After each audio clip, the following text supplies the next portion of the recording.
Hello friend, good morning. কেমন আছো তোমরা সকলে? আমি কিন্তু মোটামুটি ভালো আছি। ইন্দ্রাণী লাইফস্টাইল চ্যানেলের আরেকটি নতুন ভিডিওতে তোমাদের সকলকে স্বাগত আর অনেক অনেক ভালোবাসা রইল। এই দেখো, ওয়েদারটা দেখে না এখন কিন্তু পুজো পুজো ওয়েদার মনে হয়, জানো কি বলবো, চারিদিকে এত ভালো লাগে, একদম রোদ ঝলমল করছে। আর কয়েকটা দিন পর থেকে চারিদিকে একটা পুজোর গন্ধ লেগে থাকবে। পুজোর আগে এই গন্ধটাই যেন মনে একটা সাড়া দিয়ে যায়।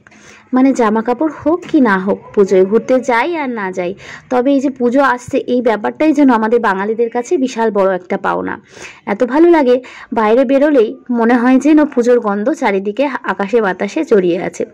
আর এই যে এটা কিন্তু টেবিলের একটা অংশ, ওপরের কাজটা ভেঙে গেছে, আর এটাতে টুকটাক কিছু জিনিসপত্র না একটু ঝুলিয়ে রাখা হয় অনেক সময়, তাই সেটাতে ধুলো পড়েছে বলে একটু মুছে নিলাম। আর সকালবেলায় যা রোদ কি বলবো। তো ওদিকে বাসি ঘরটা একটু ঝাড় দিয়ে বিছানাটাও তোলা হয়ে গেছে। তারপরে চলে এসেছি এদিকে একটু চা দিয়ে রুটি খেতে। যারা আমার ভিডিও দেখো সবাই জানো রুটি দিয়ে চা খেতে কিন্তু আমার বেশ ভালো লাগে, মানে বাসি রুটি। গরম গরম রুটি হলেও ভালো লাগে, তবে বাসি রুটি দিয়ে আমি খাই, মানে আমার ভালো লাগে আর কি। তো সেটাই আজকে খাচ্ছি, কিন্তু খেলে পরে না মাঝে মাঝে অনেকটা গ্যাস হয়ে যায়, মানে অ্যাসিডিটি হয়ে যায় আর কি। তবুও খাই আর কি করব। আর এদিকে না এখন আমি একদম কিন্তু চায়ে চিনি ছাড়া খাই। কারা কারা চিনি ছাড়া চা খেতে পছন্দ করো আমাকে একটু বলবে তো। আগে যখন ডায়েটিং করতাম বা একটু এক্সারসাইজ করতাম তখন তো আমি চিনি ছাড়াই চা খেতাম, কিন্তু আবার যখন এগুলো বন্ধ হয়ে গেছে তখন আবার চিনি দিয়েই খেয়েছিলাম। এখন কিন্তু আবার সেটাই শুরু করেছি, কারণ যা ওয়েট বাড়ছে কি আর বলবো, সেই জন্য ভেবেছি এখন চিনি ছাড়াই চা খাবো। আর এদিকে চাটা খেয়ে চলে এসছে একটু চালটা ধুতে গিয়ে দেখো কতগুলো চাল পড়ে গেছে, তাড়াহুড়ো করে ধুচ্ছিলাম, কারণ ওদিকে ছেলেটা না মানে একটার পর একটা জিনিস নিচ্ছে আর ফেলছে। তো সেটাই দেখতে বারবার যাচ্ছিলাম আর ভাবলাম না চালটা তাড়াতাড়ি ধুয়ে নিই। তাড়াহুড়ো করতে করতে চালটা পড়েই গেল, তো সেগুলোকে একটু ভালো করে তুলে নিচ্ছি। চাল হলো মা লক্ষ্মী, এইভাবে না ফেলে দিতে নেই, যতটা পারি তাকে তুলে নিয়ে রাখতে হয়। আর এই যে আজকে রান্না হবে মাছ, মানে উচ্ছে আলু দিয়ে একদম হালকা পাতলা মাছের ঝোল। তো কারা কারা উচ্ছে আলু দিয়ে মাছের ঝোল খেতে পছন্দ করো একটু বলবে তো আমাকে। আর অনেকেই ভালোবাসো না, অনেকে আবার বলে কি যে উচ্ছে আলু দিয়ে কি মাছের ঝোল ভালো লাগে। এবার দেখো সবার তো রান্না সমান নয়, বলো, এক একজন মানুষ এক এক রকমভাবে রান্না খেতে ভালোবাসে। তাই ছেলের জন্য একটা ডিম সিদ্ধ দিচ্ছিলাম, এতটা ঠান্ডা লেগেছে না ছেলের, আর ছেলের সাথে সাথে তো আমারও ঠান্ডা লেগেছে। মানে আজ প্রায় সেই জন্মাষ্টমীর আগের থেকে ঠান্ডা লেগে আছে, এখনও কিন্তু মা আর ছেলের কারোরই ঠান্ডা ঠিক মতনভাবে কমেনি। ডাক্তার দেখিয়েছি, ওষুধও এনেছি ছেলের জন্য, কিন্তু ঠান্ডা তো একটু কমতে একটু সময় লাগবে। তো এই যে এইটা ছেলের ডাল রান্না হচ্ছে, মানে ডালটা বসিয়ে দিয়েছি। এটা মানে সমস্ত রকম সবজি, একটু লাল শাক, পালং শাক, মসুরির ডাল, পেঁপে দিয়ে ওর জন্য একটু ডাল রান্না করে নিয়েছি। আর এদিকে আমাদের জন্য এই যে আলু উচ্ছে দিয়ে হালকা করে মাছের ঝোল হবে, সেটাকে একটু ভালো করে ভেজে নিচ্ছি। আর একটা না ভালো জিনিস রান্না করব, মানে আমাদের অনেক পছন্দের, আশা করি আপনারাও যারা যারা খান তাদেরও পছন্দের। এই যে বুঝতে পারছেন কি বলুন তো, এটা কী পাতা? এটা কিন্তু আমাদের এখানে ঘ্যাটকল পাতা বলে, মানে ঘ্যাটকল পাতা। আপনাদের অনেকে না খারকোল পাতাও বলে, আপনারা কি নামে জানেন একটু বলবেন তো আমাকে কমেন্ট করে। কেউ কি এই পাতাটা এইভাবে বাটা খান? আমাদের কিন্তু বেশ ভালো লাগে, মানে একটু রসুন, কালো জিরে আর বেশি করে লঙ্কা দিয়ে একদম ঝাল ঝাল করে বাটা, খেতে কিন্তু ব্যাপক লাগে। আর এই যে দেখুন এদিকে মাছের ঝোল আমার হয়ে গেছে, আর পাতাটাকে এই যে আমি বেটে হাতে করে এরম করে নিচ্ছি। মা মাসি পিসিদের দেখতাম এরম করে হাতে নিয়ে গোল করে শিলনোড়ায় ঠিক এইভাবে ঘুরিয়ে রাখতো। চলুন, আমার তো বাটা কমপ্লিট, রান্না ঠান্না সেরে এই দেখুন অবস্থা, এক গাদা বাসন।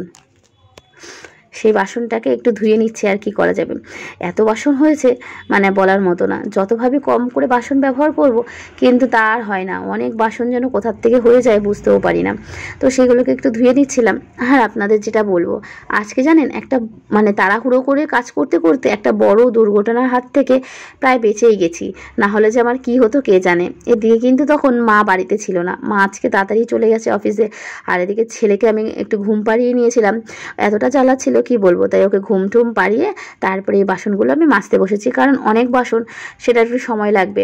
জলের বালতিটা একটু ধুয়ে নিলাম, কারণ প্রতিদিনে না জলের বালতি না ধুলে ভালো লাগে না, কেমন একটা জলের একটা, যতই হোক আয়রন নেই জলে তবু একটা দাগ থেকে যায়, সেই জন্য বালতিটা ধুয়ে চলে এলাম ঘরটা মুছতে, মানে রান্নাঘরটা।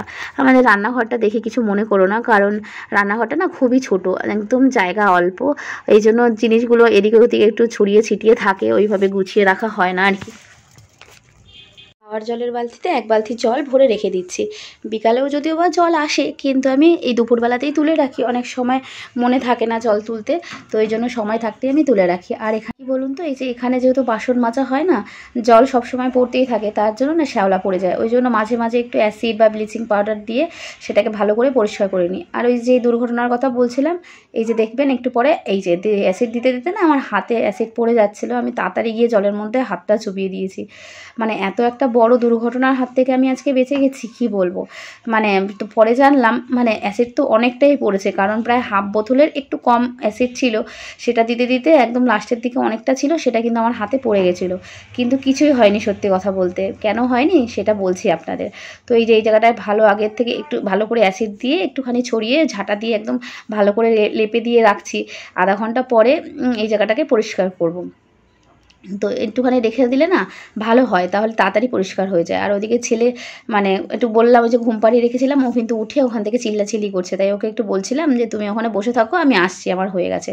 তো আর ওই বললাম আধা ঘন্টা রাখার কথা, সেটা আর আমার কপালে হয়নি। ওই জন্য তাড়াতাড়ি এখন যেটুকু পারলাম ডোলে তাড়াতাড়ি জল দিয়ে ধুয়ে দিচ্ছি, নাহলে ছেলে উঠে গেছে, কখন এখানে আসার জন্য বায়না করবে তার ঠিক নেই। কী আর করা যাবে, একটুখানি রেখে দিলে না মানে ভালো উঠতো। অনেক জায়গায় উঠেছে শ্যাওলাটা, অনেক জায়গায় ওঠেনি, এই আর কি কাণ্ড। তো হাত ধুয়ে চলে যাব আগে ছেলের কাছে, নাহলে ছেলেটা খাট থেকে আবার কখন পড়ে যাবে তার ঠিক নেই। এই যে দেখুন, দেখেছেন এখনও কতটা শ্যাওলা আছে। এক তো অনেক পুরনো দিনের অ্যাসিড, যার জন্য নাকি কাজ হচ্ছিল না ঠিক মতন, আর আমিও তাড়াতাড়ি রক্ষাও পেয়ে গেছি সেই বিপদের হাত থেকে। এদিকে আবার ছেলেকে স্নান করিয়ে একটু বসিয়ে দিয়েছে, ও কার্টুন দেখছে, যেহেতু এখনও খাওয়ানোর টাইম হয়নি, তাই ভাবলাম এটা একটু মুছে নিই। এই দীঘার থেকে আনা হয়েছে আয়নাটা, তো সেটা একটু ঝুল পড়ে গেছে আর অনেক নোংরা পড়ে গেছে, সেটাকে একটু ভালো করে ন্যাকড়াটা ভিজিয়ে মুছে নিলাম। আর এদিকে একটু ঘর মুছে নিচ্ছি। কি এটা হাতে কি কি করেছো?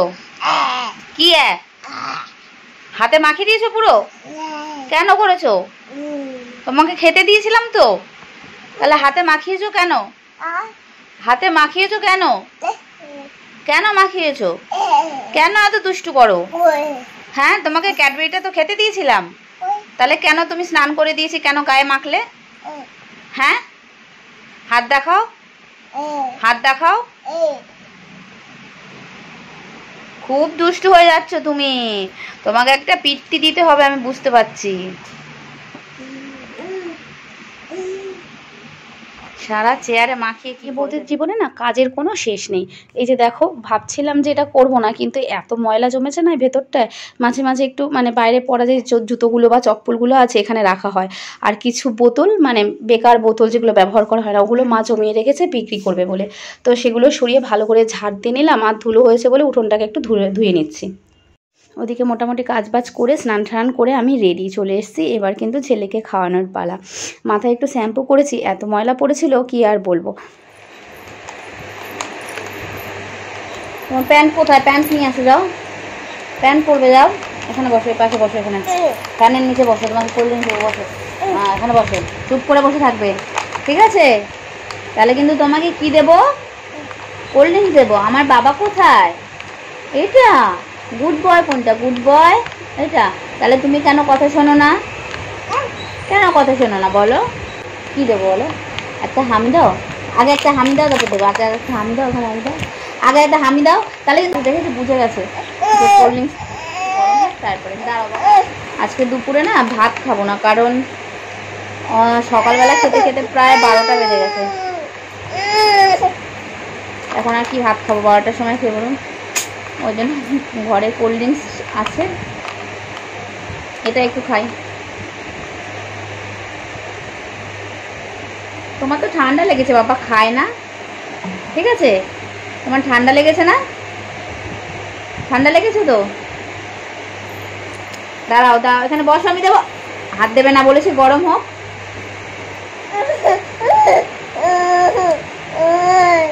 কি তুমি খাবে? আচ্ছা দেবো, দেবো, বসো, দেবো, বসো, দেবো। এই না না না,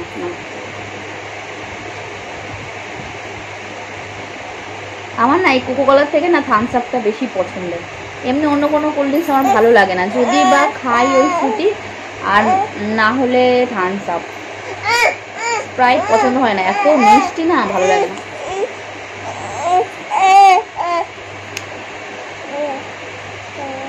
একটুখানি শান্তি করে কথাও বলতে দেবি না? হ্যাঁ, দাঁড়াও দাঁড়াও, তুমি এখানে বসো, ফ্যানের নিচে বসো, গা ঘেমে গেছে কিন্তু বাবা, আমি কিন্তু বকবো এবার। এখানে বসো, চুপ করে বসে থাকো।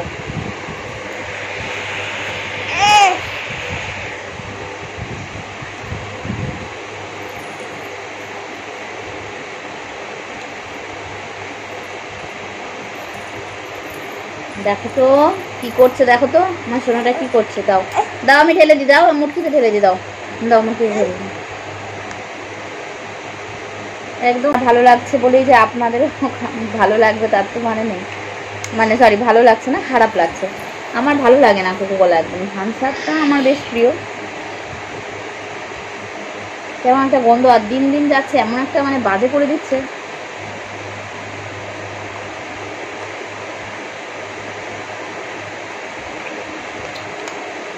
শেষ হয়ে গেছে, তোমাকে তো আর দেবো না।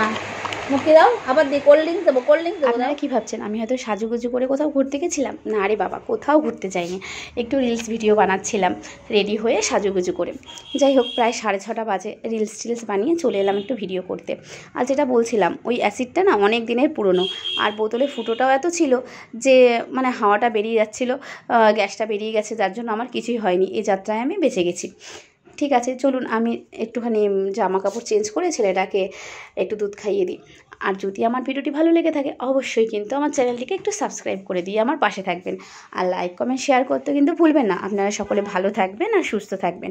দেখা হবে আরেকটি নতুন ব্লগে নতুন সময়।